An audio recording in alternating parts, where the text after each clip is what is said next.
For the record, my name is Brian Worrell, District 4 City Councilor, and I'm the Vice Chair of the Boston City Council Committee on Ways and Means. Today is August 8th, 2023. This hearing is being recorded. It is also being live streamed at boston.gov/city-council-tv and broadcast on Xfinity Channel 8, RCN Channel 82, Fios Channel 964. Written comments may be sent to the committee email at ccc.wm@boston.gov and will be made a part of the record and available to all councilors. Public testimony will be taken at the end of this hearing. Individuals will be called on in the order in which they are signed up and will have 2 minutes to testify. If you are interested in testifying in person, please add your name to the sign-up sheet near the entrance of the chamber. If you're looking to testify virtually, please email our central staff liaison, Megan Kavanaugh, at megan.kavanaugh@boston.gov for the link in your name and will be added to the list. Today's hearing is on docket number 1195, message in order for your approval, in order authorizing the City of Boston to appropriate the amount of $19,610,000 for the purpose of paying costs for constructing, equipping, and furnishing a new building for the William E. Carter School at 396 Northampton Street in the City of Boston. This matter was sponsored by the administration and referred to the committee on July 19, 2023. Today, I'm joined by my colleagues, Councilor at Large, Ruthie Louis Jen. And I will go to my council colleagues for opening remarks, if any. Thank you, Mr. Chair, and thank you to the administration for being here. Just happy to be here. Just want to hear about the renovations and improvements being made to the Carter School. I had the pleasure of being on site there recently and just want to hear more about the plans and what's in store. So thank you for being here as we work to make sure that all of our schools affirm the dignity of all of our students. Thank you. Thank you. And yes, just give a brief few remarks, kind of echoing the same thing my colleagues saying. Just want to get an update where we're at in the budget for school renovations, and then also just talk briefly about the design of the school as well. I think it will be a good refresher for the city to hear all the features that are inside the school. And today we're joined by the administration, and from the administration. We have Carrie Griffin, Director of Public Facilities and Public Facilities Department, and Brian McLaughlin, Project Manager of Public Facilities Department. The floor is now yours. Thank you, Councilor Worrell, and thank you for making time for this hearing. We really appreciate it. So right now we're at about, for the Carter School project, and Brian's going to jump into the overages, what led to these overages in terms of the additional funds we're requesting to be appropriated. But we're roughly at about 15% to design construction. In terms of we're starting the foundations, we ran into a few issues that will be presented and talked about, but just really where this would be the final ask for funds, and this would allow us to enter into a GMP with the contractor. We've negotiated and exhausted all efforts in terms of the final price. And we're comfortable at where we are now in terms of the cost of the building. And I'm going to turn it over to my colleague Brian, who's the project manager on the project, and can get into the to let you know the history on what led to these overages. Thank you, Carrie. Thank you, councilors, for allowing us to present to you today with an update for the Carter School. We have a brief presentation that will provide an update of next slide. This seems to be working. We'll give you a quick overview of the project, the existing project, an update on schedule. We included a couple of photos of the existing site and a rendering of the future building, and we'll run through the original budget and what the current budget is. So the Carter School is a Boston public school located on the border of Boston's Lower Roxbury and South End.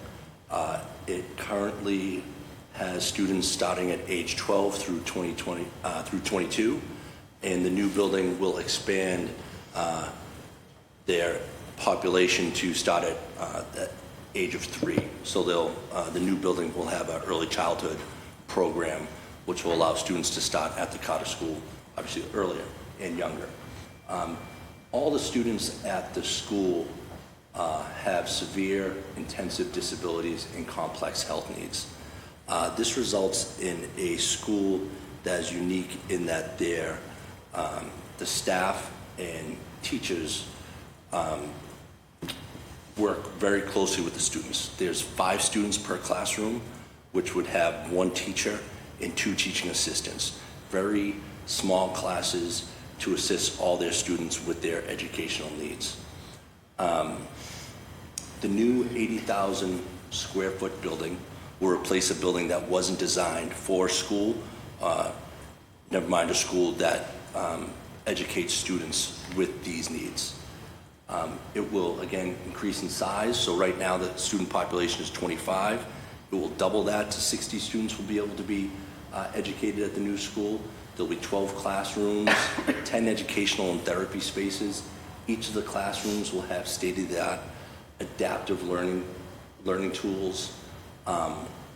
It will feature a rooftop educational space, a gymnasium, which the previous school didn't have, a cafeteria, which the previous school didn't have, and a lot of spaces for the staff and families of these students to meet, which was a huge issue in the previous school because there wasn't a lot of meeting space. In this school, their students and their families work very closely together to make sure these children succeed as much as possible. One of the biggest highlights of this school will be the aquatic therapy pool. A lot of the students in their IEPs have aquatic therapy. Prior to the new building coming online, students would have to travel to have these services, and this will be an on-site therapeutic pool for these students. The schedule for the building is we're looking to open in September of 2025. Next slide, please. This slide just kind of orients you as to where the school is. It's centrally located in the city, which is great because students come from all over Boston to attend the Carter School. It's a block in off of Mass Ave and Columbus Ave, and it's bordered on the northern side by the Amtrak Railway and Northeastern. Next slide, please. This is a view of the site as it is right now. The building has been demolished. Site prep has been ongoing for the past several months, and we're scheduled to start foundations within the next couple of months. And the next slide is a rendering of what the future school is going to look like. This is a very exciting picture in that it gives you a view of what the future Carter School will look like on the outside. This is a view coming in from Northampton Street. The southwest corridor is on the right-hand side if you're looking at the building. Next slide, please. So the budget. The last time this project was before the City Council was in August of 2021. At that time, the council appropriated just under $92 million to support the completion of design and the construction of the new Carter, upwards of which $26.2 million is going to be reimbursed by the Mass School Building Authority.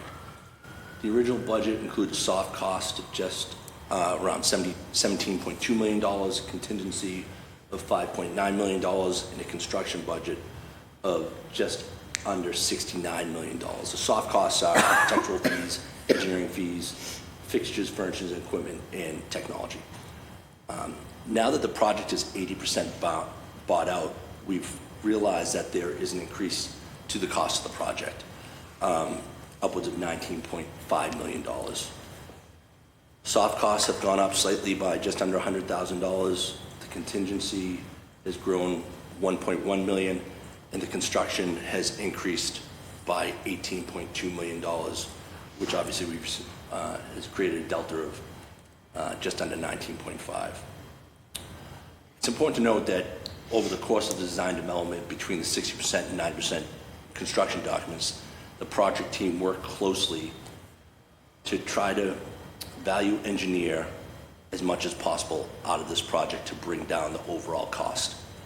$3.2 million has been realized in value engineering into explore further scope of the project to value engineer would impact the overall project. This is obviously a very specialized school, with a lot of equipment and spaces that are needed in order to make sure these students succeed.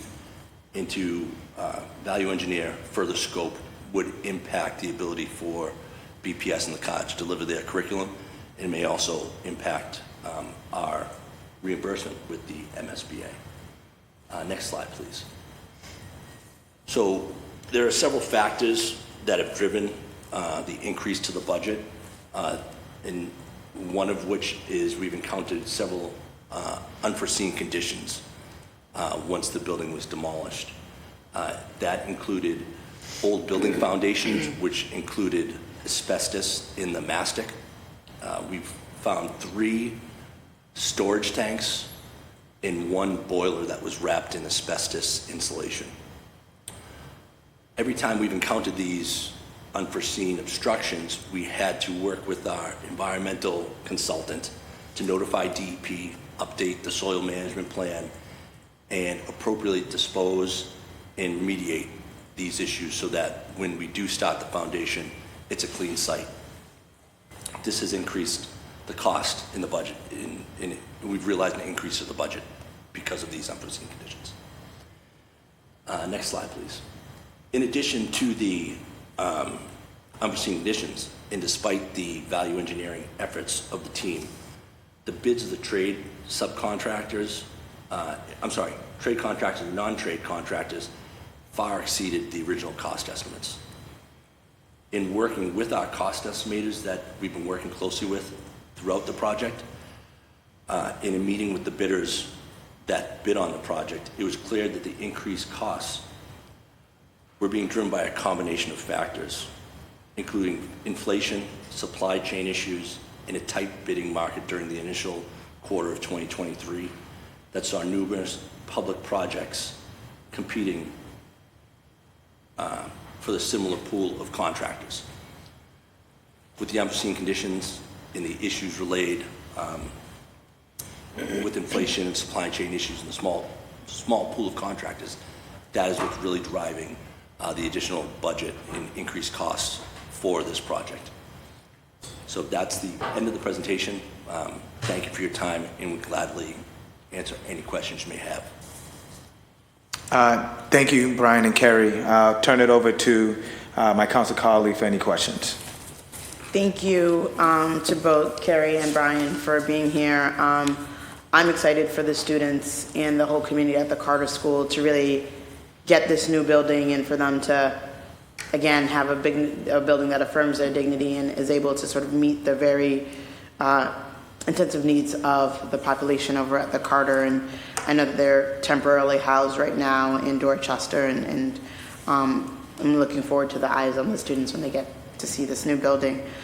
Just wondering, when it comes to the overages, is there any amount of the overages due to labor costs itself increasing? I think the labor costs were always factored in.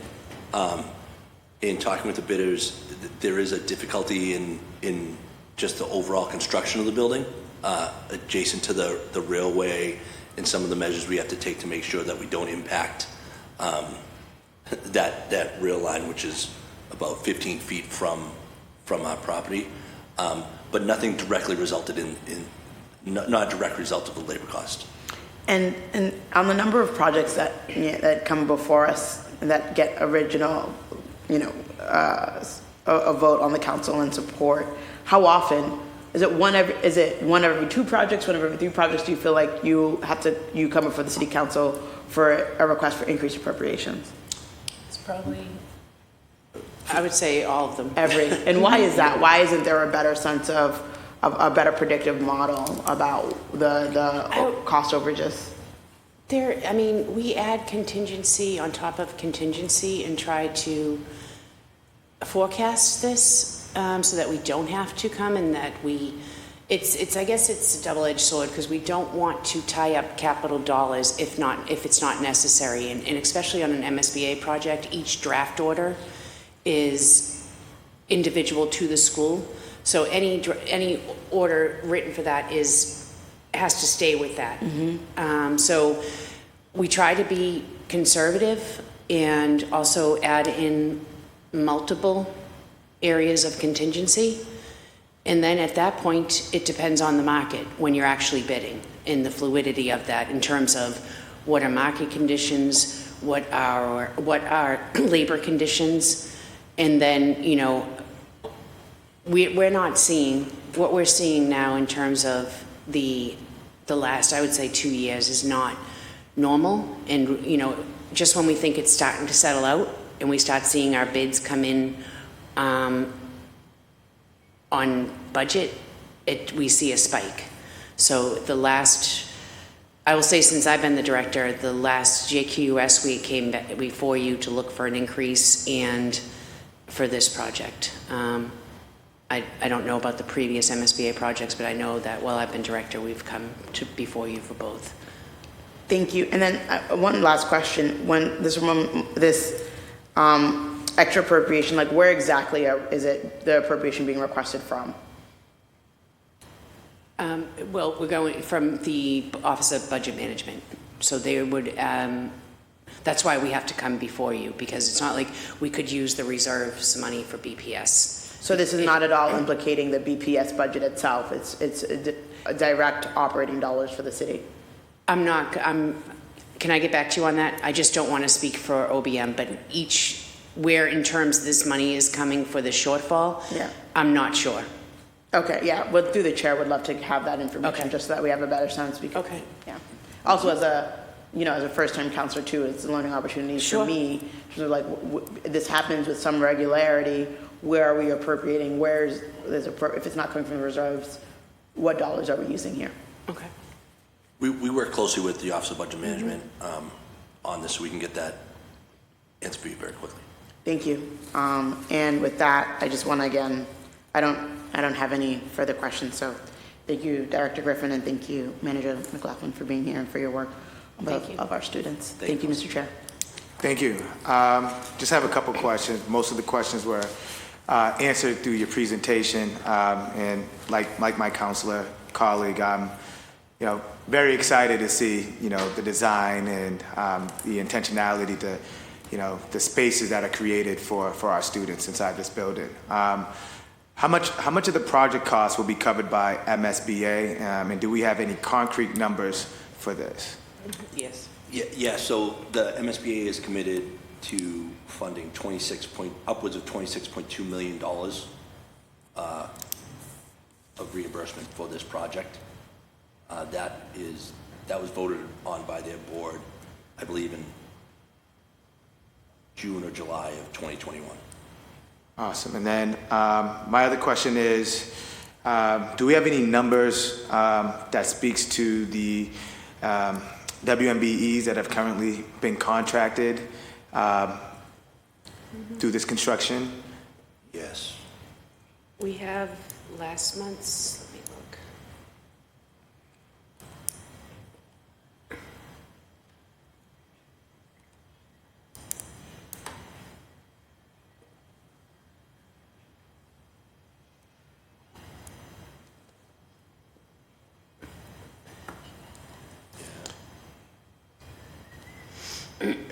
And then my question while you're looking up those numbers, my other question when you're looking up those numbers is, will this school also, like, you have the pool and therapeutic facilities, will that be open to the public, or is that just for the students itself? That'll be a BPS operational question, but Right. I know with the pool itself won't be a typical pool. There'll be a lot of equipment within the pool to assist the students with mobility needs. Right. So I don't know if it will be a public pool because of. Well, I'm just thinking of like other students that Yes, would that need pre- to access the pool that don't go to the Carter School, right? Like, Oh, will yeah. they have access to the pool? Definitely students who have the need for aquatic therapy. Right. In their IEP will definitely be able to utilize that pool. I just don't know if it will be a pool open to the general public Right. During when the school isn't open. All right. And that is because of the way the pool is designed to support Right. students with certain needs. Yeah, I was more so saying, thinking of the students that don't go to the school with the need. Would that Definitely. be open to them? All right, awesome. So right now, Counselor, for residents, the goal is 51%. We are at 10.3%.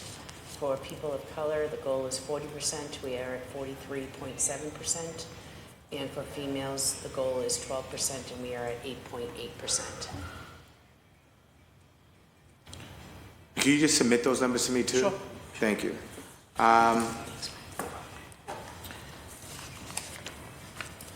Well, Director Griffin, Project Manager McGoughlin, thank you for your presentation. Thank you to your commitment for the city of Boston. And this hearing on docket number 1195 is adjourned. Thank you. Thank you.